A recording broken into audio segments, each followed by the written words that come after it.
my best friend. She a real bad bitch, got her own money. She don't need no nigga on the dance floor. She had 2-3 drinks, now she twerking. She throw it out and come back in. That's my best friend. She a real bad bitch, drive her own car. She don't need no lift in a strip club.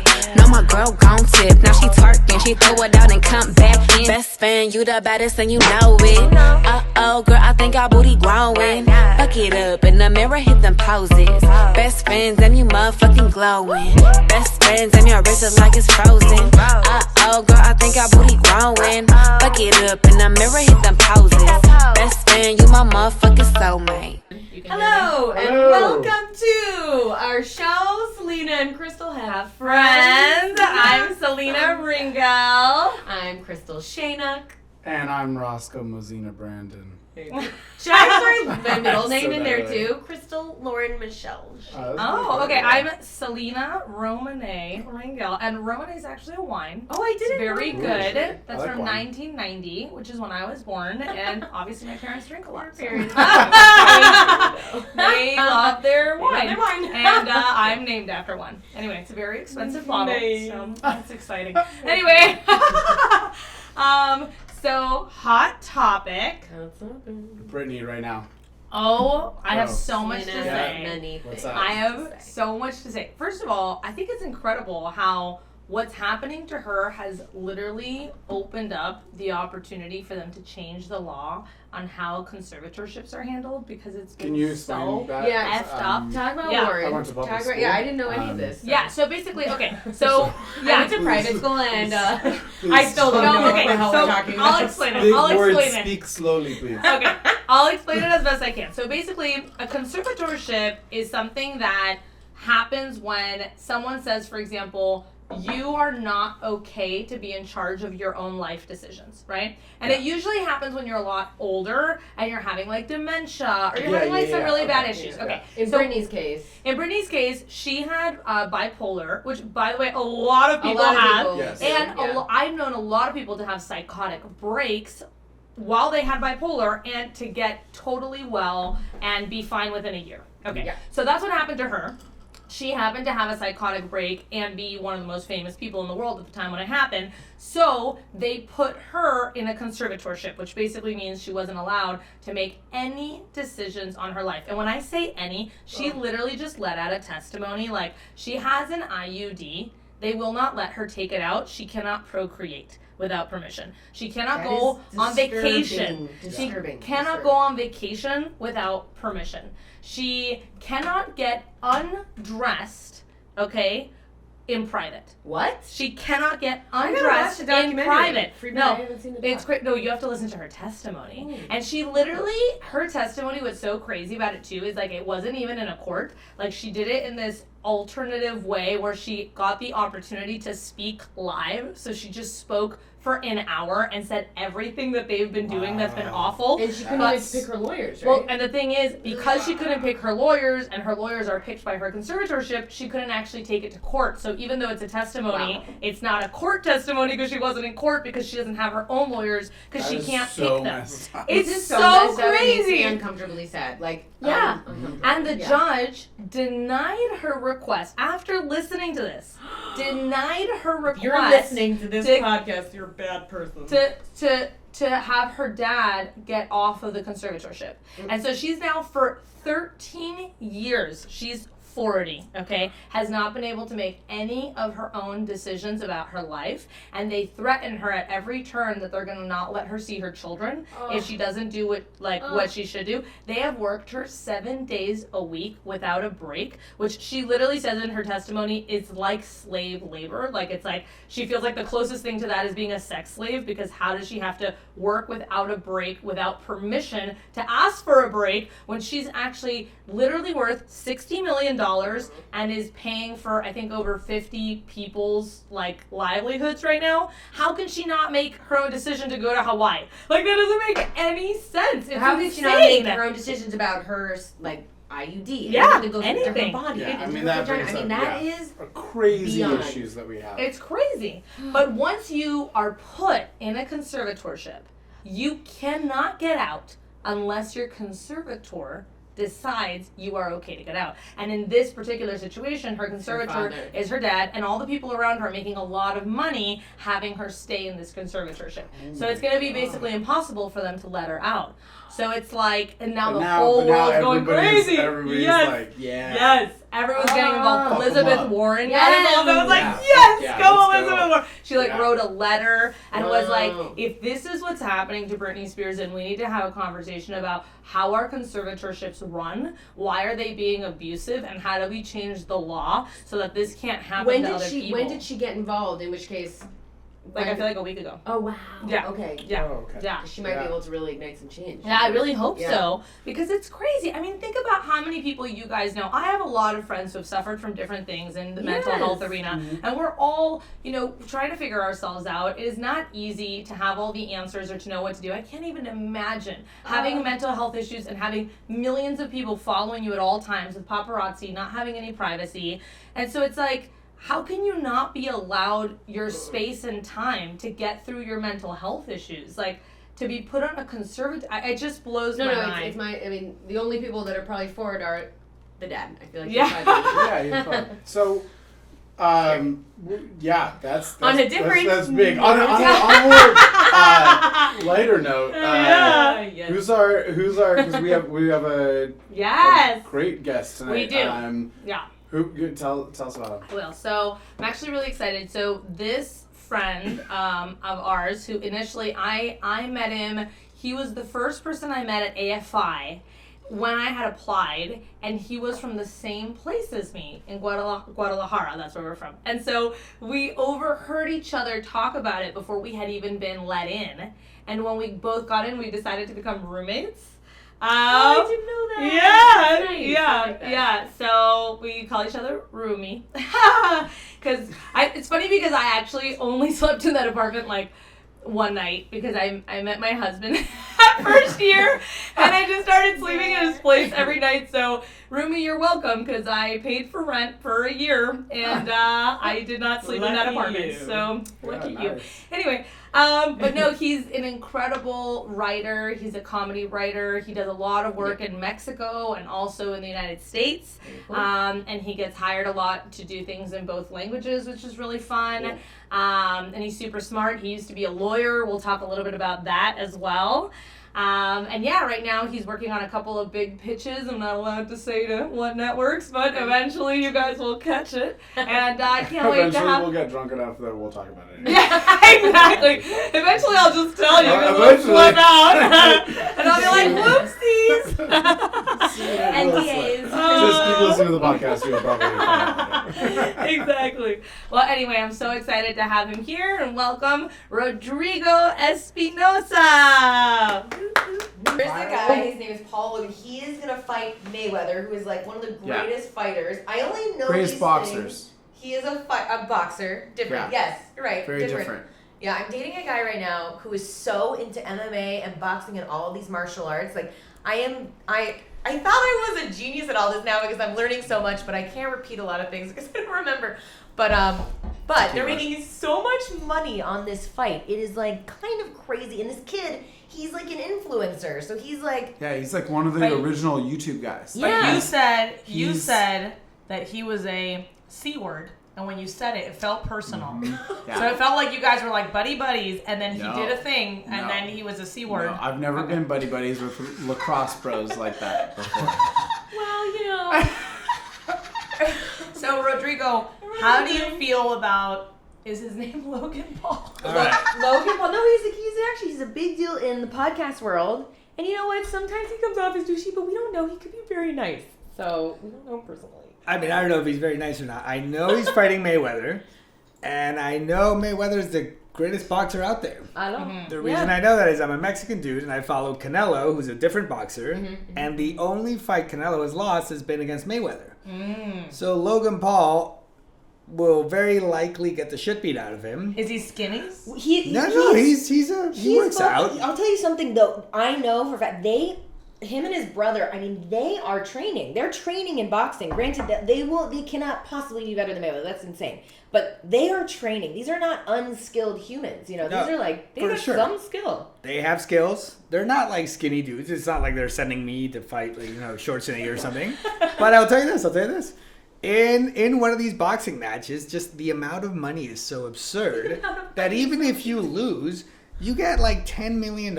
So reconstructive surgery is possible if needed. I mean, I think that's not even a thing. Who cares? And dudes don't even care about that. They're like, my broken nose and my jaw, I don't care. Like, they don't care, right?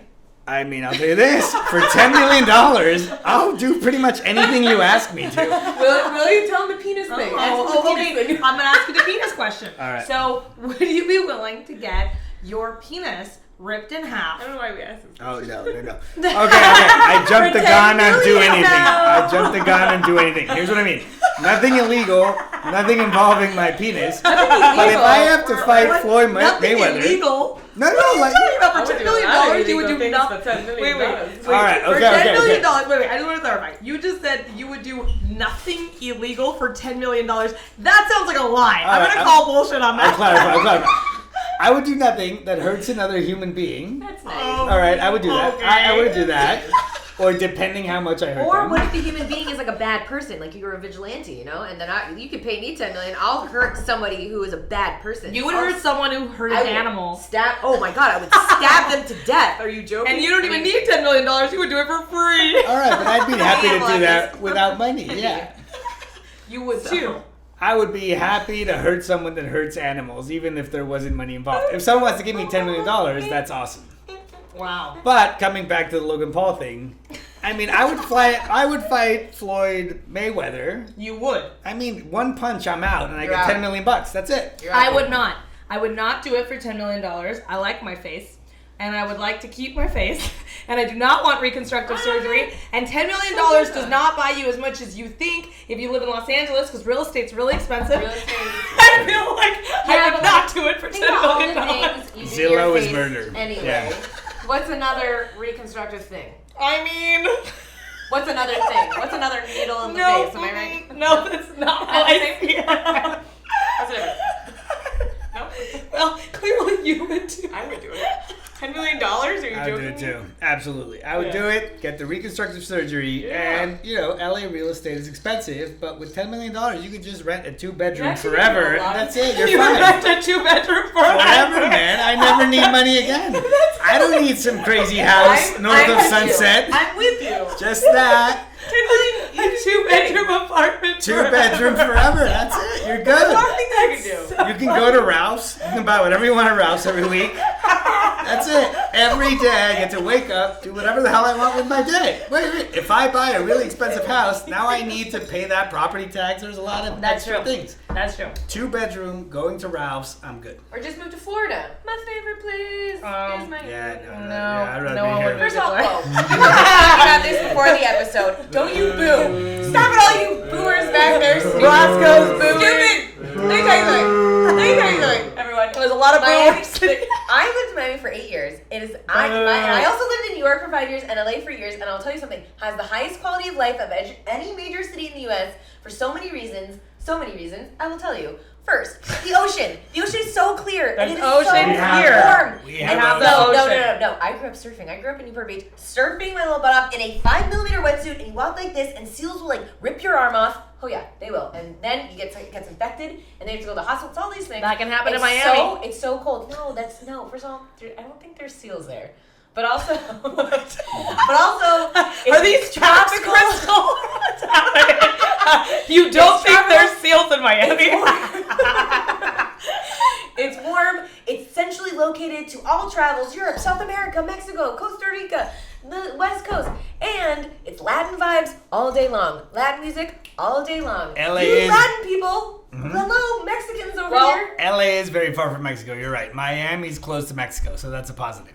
Wait, I want to say something. LA has no Latin vibes. There are no Latinos There here. really is? No, but there's There's no Latin vibes like Miami. Miami. That is true. And I've heard there's this. Latin I haven't music been. everywhere. It is so cool. Also, I cannot judge it. I've never been to Miami. I need to go. I have been, and the reason I judge it is because I would like you to stay here. So that's.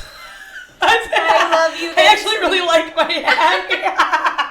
But I think LA is better. So stop talking about Miami. Anyway, back to Here's great Rodrigo. too. We love LA. So back to our guest, which I would love to talk about cancel culture. Cancel So, culture, sure. What do you think would happen if cancel culture was real in Mexico?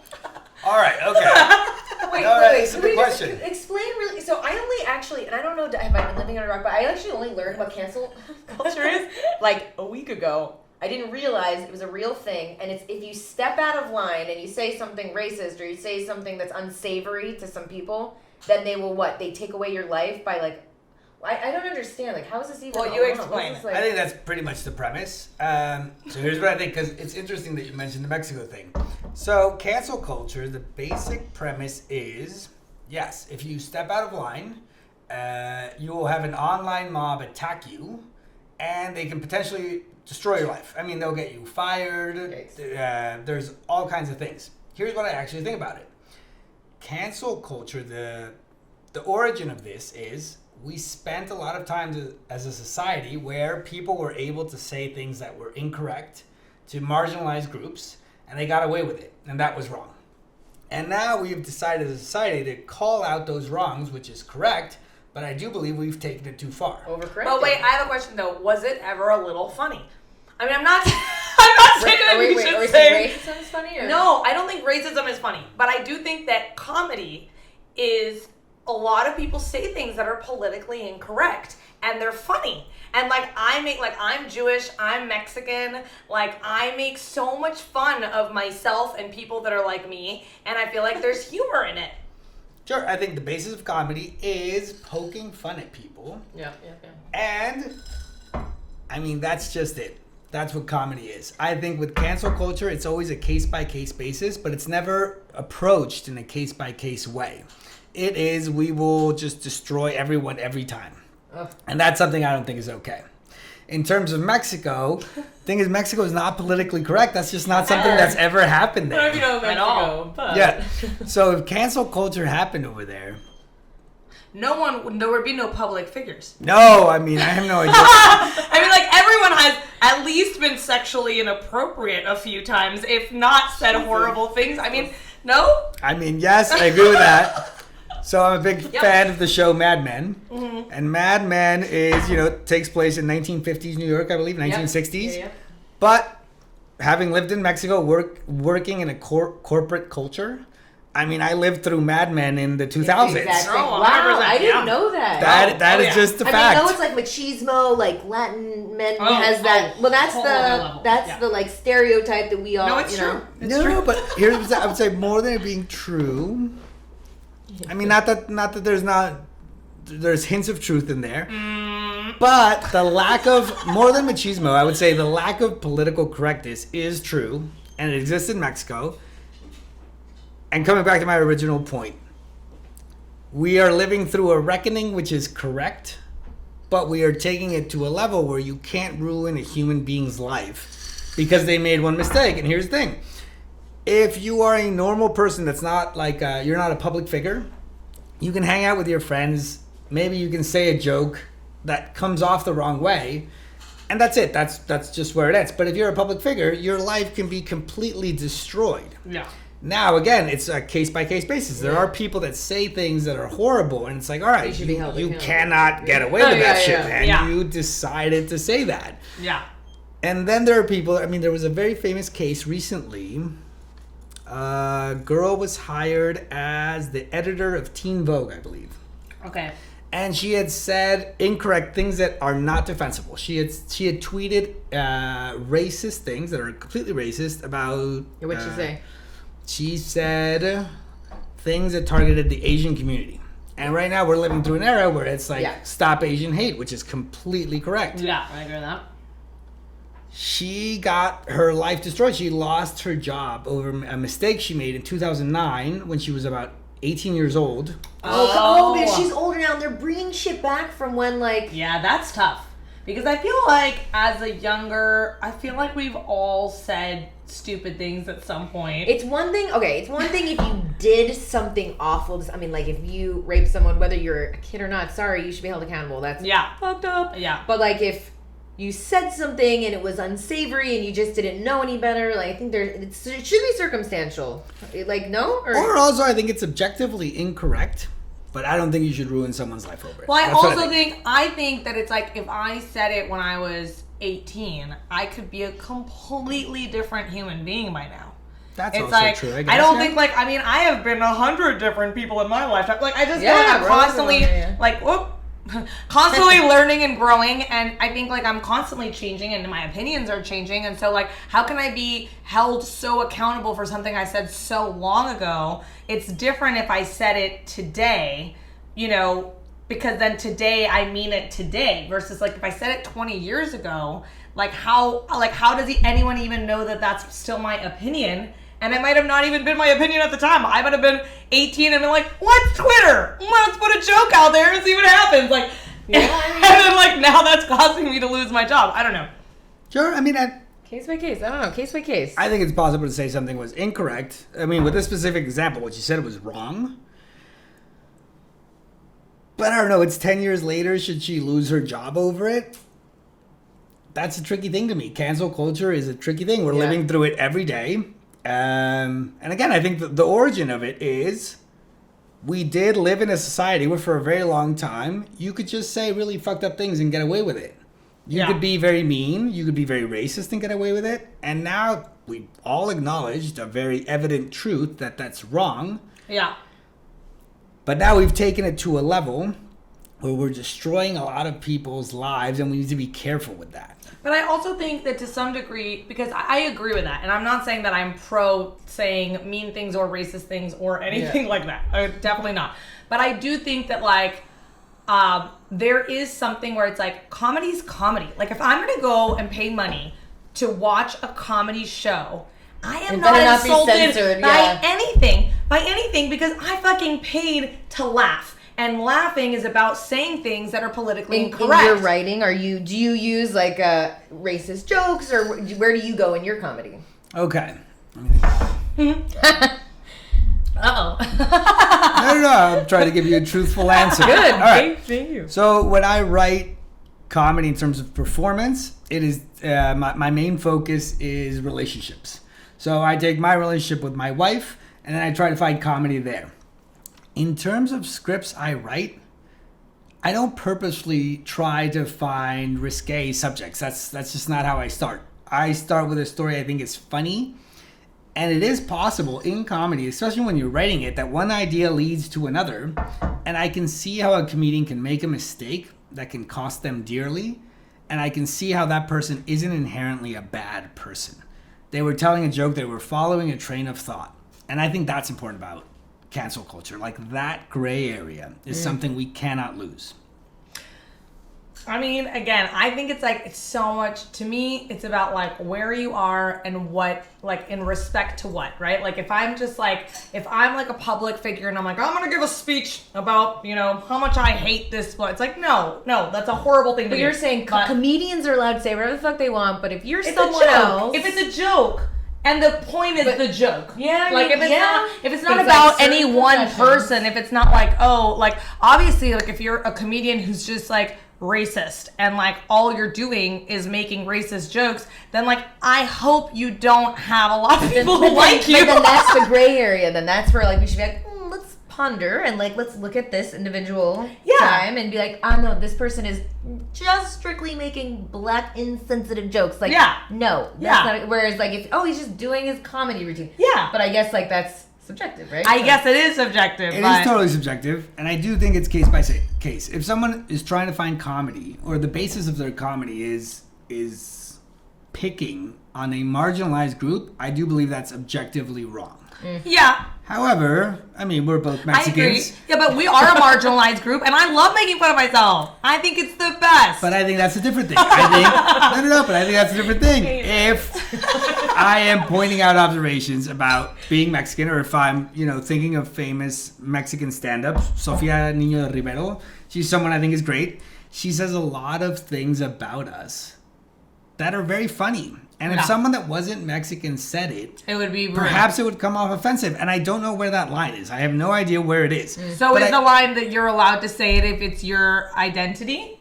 Maybe that's the line. Maybe I can make It's always people's thing. Like, well, I'm a Jew, so I can say whatever the hell I want about Jews. I feel that way. Everybody's saying it. Honestly, I don't know that that's wrong. I actually agree too. 'Cause I'm like, well, I could make fun of myself all day if I wanted to business. Like, yeah, I get that. I mean, I don't know if we can come to some kind of objective answer on cancel culture. I do believe, and I don't want to sound like a hippie, but I do believe that what matters is if in your heart you were trying to do evil, then that's not correct. If you are being a comedian and you're not trying to hurt other people, I mean, there's an option where even if you weren't trying to, you were saying something that was offensive. But I don't think every person's life should be ruined if something they did 11 years ago. yeah. Today we're talking about it, and today we've Just switched. happens to What be about- super subject. Does it happen anywhere else in the world? Wait, Just the U.S. I have a question. Have you ever said anything? Let's take a little trip in time. So, the last 20 years, do you think you've ever said anything that might be offensive to anyone? I mean, I'm sure. I'm sure I all have. have. For sure. Okay, I want to flip this to Roscoe. I want to hear what Roscoe has to say and your racist about jokes. cancel culture. Roscoe and Kyle. Kyle, tell us about your racist jokes. I was gonna say, are they gonna show a black guy sitting next to him while we talk about the racist jokes? Because that makes it way better. You first, because it's just. Because What's the question? How do you feel about cancel culture? Something's making Well, it's this. One a second. cat? No. No, it's a cat. It's a cat for sure. We have a cat in the camera. So what we want to know is how you both feel about cancel culture. I think it's really important. Honestly, I think that martyring people. I'll go heavy. You can go light, but whatever you want. I don't know. Whatever. Kyle's I think, heavy. honestly, no. Good cut, bad cut. Honestly, like martyrdom. Like in order to create overall change in a culture that's like systematically racist and systematically misogynist, we need to take down towers. you think we have to overcorrect? before we Yeah, can I think you balance need out? to overcompensate. If you actually want to like make cops afraid, if you want to make people afraid of stepping out of line, like you have to have a world in which, you being at a fucking white supremacist protest, carrying a tiki torch, you can get called out and you can lose your job. Like, it's not just like, oh, I'm just hanging out with Jerry. Like, no. Honestly, like, there needs to be that level of heaviness in order to, because we're overall changing a very new, like the U.S. is new. Like we think about us as a culture, and like we're a new country, and we're still figuring out how we cannot be as douchey as we historically have been. But right? but do you think, because I 100% agree with everything you said, but do you think there's a difference between that and a comedian making a bad taste tweet about, how he, loves to sleep with women or whatever 20 years ago? Like, is there a difference between what you just described? And I'm not saying, like, look, I don't, I fucking hate a guy who makes a bad joke about women. Are you kidding me? Like, I think women are superhuman. But I still think that there's a difference between what you described and that. So I'm curious what you think.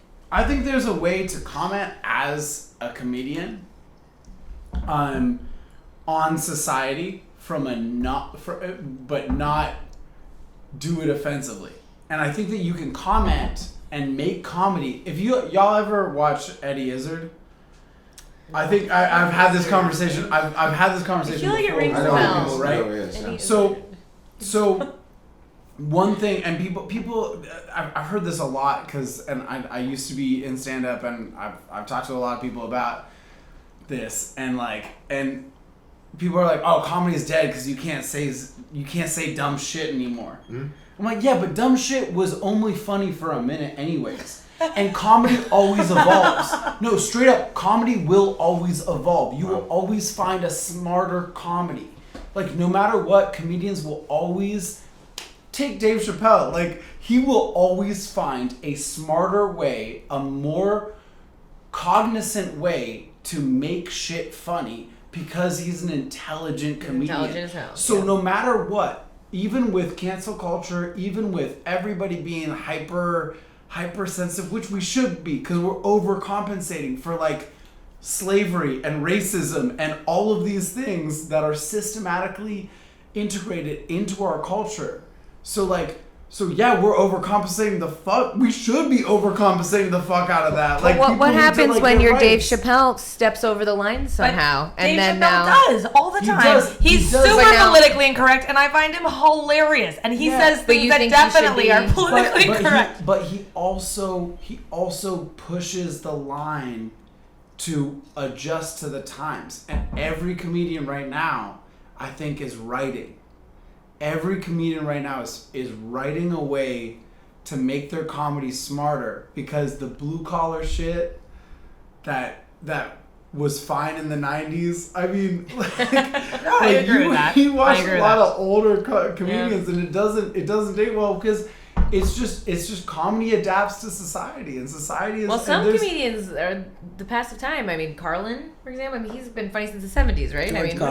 I mean, like some people will transcend time. He's timeless, yeah. Yeah, but comedians will transcend that, and so I'm not worried about it. I think that people will find a way to be crass in their own highly intellectual way that develops comedy for the rest of us. Sure, but I mean, I don't think cancel culture, I don't think anyone is debating if you go to a white supremacist march, if you should be canceled. You should definitely be canceled. I agree with that. I would say I do think that's the question. That's what I was going to say. Okay, so not to juxtaposition. Yeah. I didn't want a juxtaposition. I really had the thought in my head before you said it, and then you said things, and I agree with most of it, but I also feel the balance of things in everything.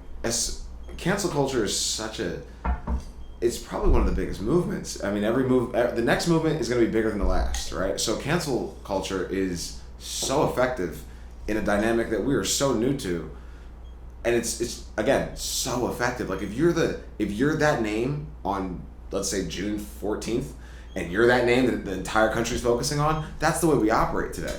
You could be someone completely different, but if your history is on the internet and someone brings it up in a dynamic way and it hits clickbait, then you will politically be ostracized. And I think that way we need to, not only that way, but that way specifically, there needs to be a balance on I think you were just saying earlier in the episode where it's I wasn't that way.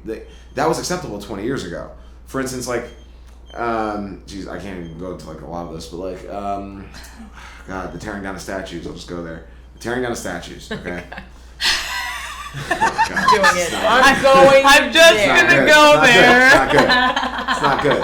No, because there were certain statues that we can say should have been torn down. Leaders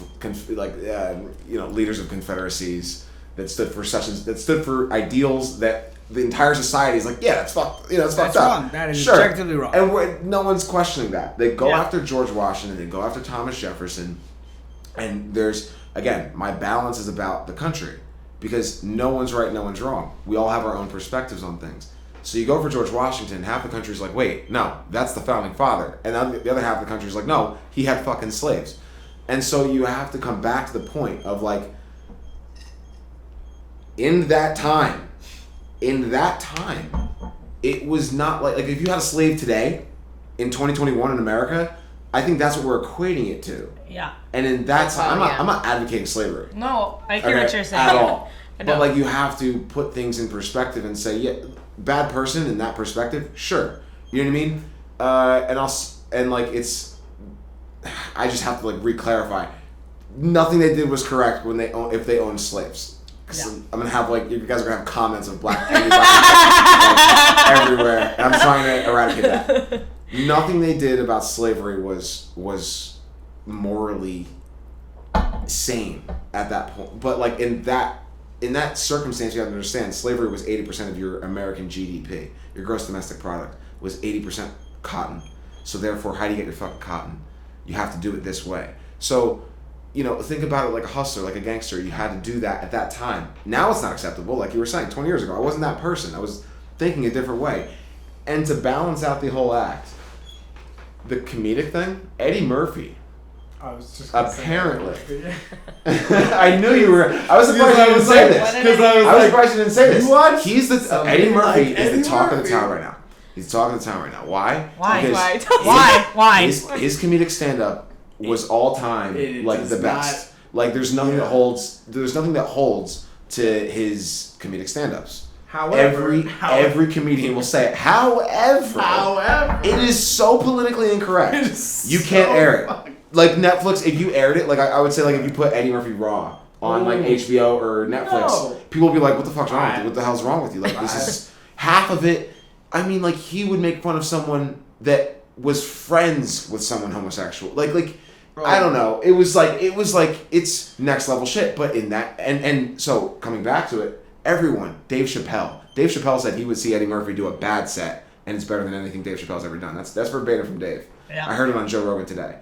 Now, Eddie is not coming back out and doing anything because of this entire cancel culture. Yeah. Now, we're all coming from cancel culture of like white men are being ostracized in cancel culture, which is a thing. I mean, and it's not just. I mean, Aziz Ansari was not.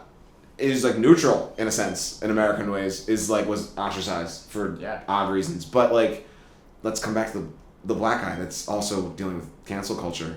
So it's like you have to have a balancing act, and then we can have some kind of sane structural conversation about it, because like I mean it's just all over the place right now. Yeah, it's just not organized. I agree to some degree. Like I see where you're coming from with what you're saying. I'm trying to say something. Just like, no, but I understand that. What we're saying, yeah. I feel like what you're saying that I understand, and I feel like we're all kind of in agreement, is like, things were not done the right way, obviously. But it was a different time when things were done a different way. And 20 years from now, we're going to say we were doing it the wrong way. Exactly, now. Yeah. And I agree with that. It's like kind of like, and it sounds stupid, but it's like when we first started smoking cigarettes and no one knew the consequences, everyone was just smoking like 5 packs a day. And then all of a sudden, 30 years later, it's like, oh my God, it gives you cancer. And then no one, but it's like, we didn't know. So like, we were just living from a completely different understanding. I thought this was lead, yeah. Yeah. I'm sorry, Selene. Yeah. No. My opinion is definitely cancel culture is a case-by-case basis. I don't think there's any equivalency with saying someone attending a rally in Charlottesville has anything to do with this, because that is an objectively wrong thing. You are going to a march where you are openly saying we hate all these people for no good reason. Yeah. That has nothing to do with someone who makes a mistake, as horrible as it could be, and that life being torn down. When in the context of comedy or in the context of something else, I do think they're very different things. And I do think like my underlying point is it's a case by case basis. And based on your June 14th thing, it could happen to anyone. Exactly. It could happen to anyone. Now, some people say it could never happen to me. I've never said anything wrong in my life. I don't know if there's anyone who's I like don't know anyone. I don't know anyone. Good fucking people. I don't know. I'm certainly not that dude. I am a dude that has made mistakes. If the world is shining on me and they find my mistake and then it's my day to like just be destroyed over it. Yeah. It's a tricky thing. Okay, so my next question is, so now we're more informed than ever, right? And some people are really stoked about that because you can like get an allergy test, or you can get like an intolerance test, or all these different kinds of things, right? To know more about your body and what you're prone to. And I actually had a test where I found out that I'm genetically disposed to cancer, and that's what made me stop smoking. So obviously there's a lot of benefits to it. On the other hand, I feel very limited because the more tests I do, the less I can enjoy a lot of things. Because as it turns out, I'm intolerant to a lot of things that I enjoy. And I'm wondering, how much should we know? What are we supposed to do about it? Rodrigo, Rodrigo, please. I do not understand your question. What is your point? She's basically saying, do you want a stomach ache because you can't have onions, or would you rather just know you can't have onions and you don't eat onions anymore? Boop. That's Okay, all right. No. All right. That's the question. I would and I want an rather- honest answer. So I think here's the thing. The underlying question is, would you be willing to make a better decision if it deprives you of pleasure, That is it. but you do not get pain? And I am not like that. I know there are certain foods that do not agree with me, but if I like them, I'll eat them anyway. If I was one of those hamsters that, there's cheese, but if you eat it, you get an electric shock, I would die instantly. first of all, I would just keep cheese getting the cheese. affects the same receptors in your brain as cocaine. She's a vegan. I'm vegan. I'm gonna tell you something. I've been drinking. I'm getting weird now. I'm sometimes quiet. Sometimes I would also really love drinking. I would really love another Oh my drink. God. Is that possible? No. I'm gonna stop you drinking. so much. I'm a lightweight. You want another drink? Yes, I am indeed vegan. I'll be talking about it often. And also, yes, I will say that the hardest thing to give up was cheese because it affects the same receptors in your brain as cocaine. We are addicted to cheese. And so, it's tough. It's tough out there. It sounds very difficult. You try See it. your struggle, Chris. It's rough. Anyway, It's been hard. So the hamsters, give them a fucking break. Okay, give them a fucking break. No, I'm with the And hamsters. let's never on this test one. on animals anyway. For sure. Doesn't matter anyway. But also continue. Okay, here's my next topic. So our next topic is, so I've encountered this a lot, and I'm curious if you've encountered this, because I feel like I encounter it more in LA maybe than in other places. So I feel like I know a lot of people who conversationally really care about things, but they don't actually do anything about what they care about. just LA. That's a huge thing. I mean, again, I don't know if it's not restricted to Los Angeles, it's all the young people. but yeah. The youths. So, tell me a little bit about your experiences with people who conversationally care. And I'm just curious. I think it's just an interesting dilemma that we have. All right, so here's what I think. Myself, I'm a writer. So when you introduce a character in a screenplay, you would go name, and then the first thing you write is an adjective that describes them. Right? You're in a movie, so someone's ambitious, and that'll be their downfall. Or someone's cowardly, and they will find bravery throughout the course of your story. I would say we live in an era where there's people who is, this person. Thank you so much. Yes. And what describes them is, I repost content I agree with. And this is where I find my sense of justice. Okay. So I will repost anything on social media, but then I'm not actually doing anything that has anything to do with it. Like donating or. I mean, but Taking beyond action donating, because or- donating to me, it's valid. I mean, donating's always good. Don't get me wrong. But the people are like, donate to this, there was a fire, and then they don't donate, but they put it all over their Instagram. Those people. I'm sure there's a lot of people like that. I mean, I'm sure there is, but There are a lot. There's gotta be. There's gotta be so many people like that. there's got to be. I do believe there are people who find their personality in just reposting content they agree with. And it's not that we don't want to fight for these causes, but it's like, all right, are you doing anything else? Because clicking on your phone is not like the biggest thing. I'm not saying it's a bad thing. It's not You're nothing. spreading awareness. It's not nothing. not nothing, Absolutely. But But come on, get real, man. Like, if Yeah, you really yeah. want to do it, there's tons of stuff you can do. There You are can so pick many. any different issue, and you can go work on it. You can volunteer. You can do tons of different stuff. I would say if it's not costing you anything, it's not that much that you're doing. It's not wrong to spread awareness. It definitely is. But, all right, what are you doing about it other than clogging my newsfeed? So how, if you had to put a percentage on it, like from your friends, your close friends, Oh, I have no idea. you don't have So that would just be guesswork. I can't do that. To me, don't make our guests do math. but that to me is the equivalent of posting without doing anything about it. I can't just guess how many people do it. And I would say There are people who do the work and don't post. There are people who post and also do the work. Oh, there are people who do the work and don't post. Sure. That is true. And there are a lot of people who do a lot of things that are really good for humanity and they don't even talk about it.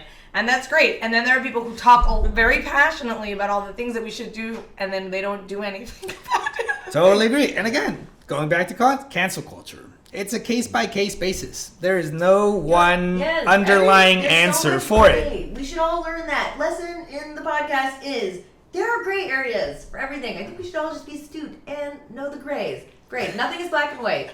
I've been drinking. It's a great lesson. I'm astute. I love it. I love being astute. Be astute. Nothing's black and white. So what other questions do you have, Crystal? I'd love to hear more about the things that you're writing as well, because I know that's your forte as a comedic writer, and I'm so interested. Because for writing is difficult as hell, and if you can master that, wow, cool. Wow. Okay, so I was invited about 3 weeks ago to pitch a television show to a production company. And I pitched them a bunch of ideas. Each one was one paragraph long. They picked one. And the idea they picked was, I was a lawyer for 5 years in Mexico. So they picked that idea. So I've developed a TV show about what it means to be a lawyer in Mexico. So that's what I'm writing right now. So, in fact, today's Friday, I pitched yesterday. It's the most intricate pitch I've ever done. It was a 5-season long pitch. It took me like 2 hours to do it. Wow. So that's what I'm writing right now. Congrats. And what does it mean to be a lawyer in Mexico? Yeah. So, good question.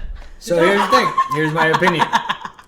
Whenever you see shows in Mexico about law, usually they're written by people that watch American shows about lawyers and they just kind of translate them. So, like, there's these courtroom dramas and this and that. And that was never my experience. I was a lawyer for 5 years and it's not like that at all. My experience was working more in corporate law I know it sounds dry and boring, but it's kind of a cross between Office Space and some thriller legal drama in the US, where there is, like moral questions at stake, but there's also boring office shit you have to do. The Office Space is funny though. Yeah, I love that. Oh no, Office Space is the best thing in the whole world. It's one of my favorite movies, one of the best things I got to do. Selena and I worked on it together, a short I did. Richard Reilly was on it. If you remember that movie, the Jump to Conclusions guy, I got to work with him, and he is just the best. It was like that's cool. My ultimate privilege as a director to get to work with him. So that's the show I'm developing. It is the minutia of being a lawyer because it's not as exciting as television would make it seem. In fact, when we were interviewing for AFI, they told me, all right, well, you were a lawyer. Why were you a lawyer? And I told them, it's the fault of both Aaron Sorkin and Jim Sheridan. Aaron Sorkin wrote A Few Good Men, which is this very interesting, courtroom drama about justice and all these different things. And then Jim Sheridan directed In the Name of the Father, which is a brilliant movie. Anyone who hasn't seen it must see it right away. But they're both movies where... Have you seen it? No. I have not seen it. All right, you guys have to see it. Have you seen it? Has anyone in the room seen Kyle? I saw the first Dan? All losers except Dan. Dan, my husband. Daniel Day-Lewis. Nice. All right, but the point is, both of those movies are based on justice and lawyers are involved. So when I interviewed for AFI and they told me, why were you a lawyer? I'm like, because I saw movies about lawyers and I thought that was awesome. And it took me 5 years of doing law to realize I like movies. I don't like being a lawyer. So through that's hilarious happenstance, I got to meet Jim Sheridan once. He was in Los Angeles for a thing. And anyway, I was at a thing and I was like, please introduce me to him. I promise I'm not trying to meet a famous person, but this person changed my life and I need to tell him that. Yeah. Aww, so they introduced me to Jim Sheridan. Is the greatest dude. He's a tiny little Irishman. And so I shook his hand and I said, Jim, I just want to tell you that In the Name of the Father is one of the most moving movies I've ever seen, but you kind of ruined my life because I was a lawyer for 5 years because of that. And he said, I apologize. He was the coolest dude about it. So nice. So fun. Yeah. I love that. That's awesome. I had an opposite moment with a celebrity. So I'm going to do a sidetracked small story. So I had the hugest crush on Matt LeBlanc my whole life because I was obsessed with Friends. And I was in love with Joey because, everyone chooses one and I chose Joey. So anyway, I one time was at a bar, and he actually came up to me and started speaking to me. And this was when I was very early on in my LA days, and I remember people were like, never like acknowledge that you know who they are, because you don't want to seem starstruck and you don't want to seem like a loser. So LA. So Malavlog comes up to me and we're having this conversation, and he goes, so what do you do? And I go, I'm a producer. What do you do? And his face just dropped. He was like, I'm an actor. I was like, and I literally wanted to cry because I was like, I know, I love you. Also, we're in your field. But I was like, cool, sounds cool. And then I always promised myself that if I ever saw him again, I would tell him that I was trying to be cool and that I'm obsessed with him. I'm an asshole, but I never saw him again. And I'm actually obsessed with you. I'll find you. I've seen all your shows, and I know exactly who you are. Anyway, side tangent. Back to you. I mean, I don't know where to go from there, though. All right, here's my thing. All right.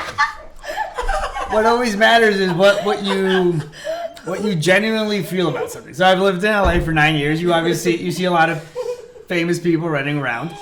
So I would never approach someone just on the basis that they're famous. That's just a weird thing to do. There are people that do it. Like, I see people in Los Angeles that get into these vans and they get driven. Oh, the vans with like the tops off. Yep.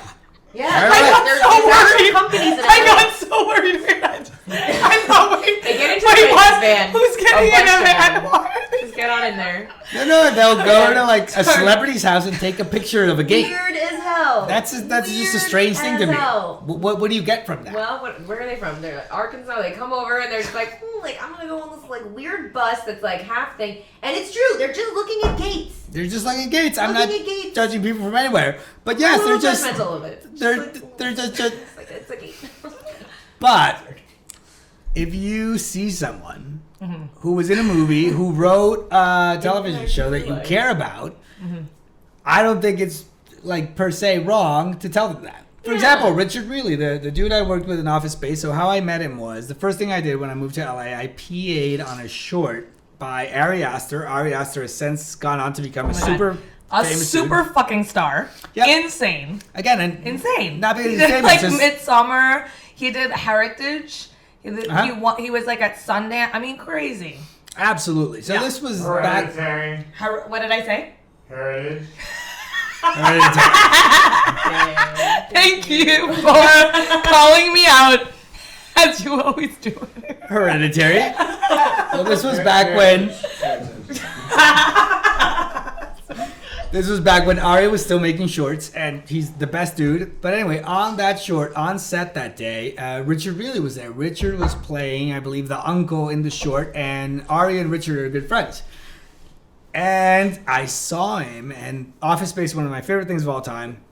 And I texted my brother, and I'm like, all right, this is my first day in LA. And I'm like, dude, I am on set, and the dude from Office Space is here. And he says, you have to say hello.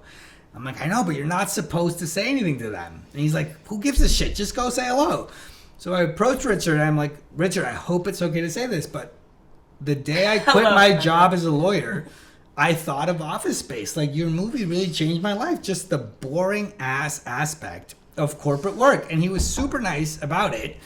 And when I emailed him 4 years later, I think it was 4 years later, he agreed to work on my short because of that. I love that. That's awesome. Then I have two Office Space stories, and the other one isn't as positive. I was at the Oaks, which is near AFI. Very delicious coffee place in Los Feliz. Absolutely.